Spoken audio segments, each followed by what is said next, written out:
আমরা যে এই যে এত ঘটা করে লক্ষ্মী পুজো করি সেটা শুধুমাত্র ধন সম্পত্তির জন্য, একটা কন্যা সন্তানের জন্য নয়। কিন্তু কন্যা সন্তান হলেই তো সবাই চুপ হয়ে যায়, বংশ বাড়বে কি করে? আরে বংশ নিয়ে কি ধুয়ে খাবে? একদিন না একদিন তো বংশ শেষ হতেই হবে। এটা যেদিন মানুষের মাথায় ঢুকবে সেদিন হয়তো মানুষ আর কন্যা সন্তানকে অবহেলা করবে না। যাই হোক, অনেক বড় বড় কথা বলে ফেললাম, আমার মনের কথাটাই তোমাদের বলা হলো না। যখন আমি জানতে পেরেছিলাম আমি মা হব, তখন মনে মনে ভেবেছিলাম যদি আমার মেয়ে হয় তাহলে আমি কিন্তু আমার মেয়েকে এই লক্ষ্মীর আসনে বসিয়ে পুজো করবই। আমার মামামের এটা দ্বিতীয় বছর লক্ষ্মী পুজো। প্রথম বছরে তো তখন সেই সবেও হয়েছিল, তো ওকে সেইভাবে কিছু করতে পারিনি। এই বছরে আমি আমার একদম মনের সব শখ পূরণ করেছিলাম, কিন্তু শাড়িটা না সাদা লাল কালারের পেলাম না।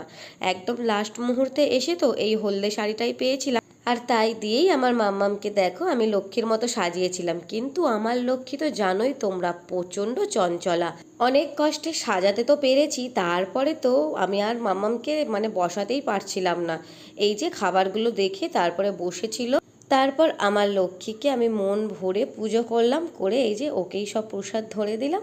ও ওর মতন থাকলো। আর আমার মাম্মামকে কেমন লাগলো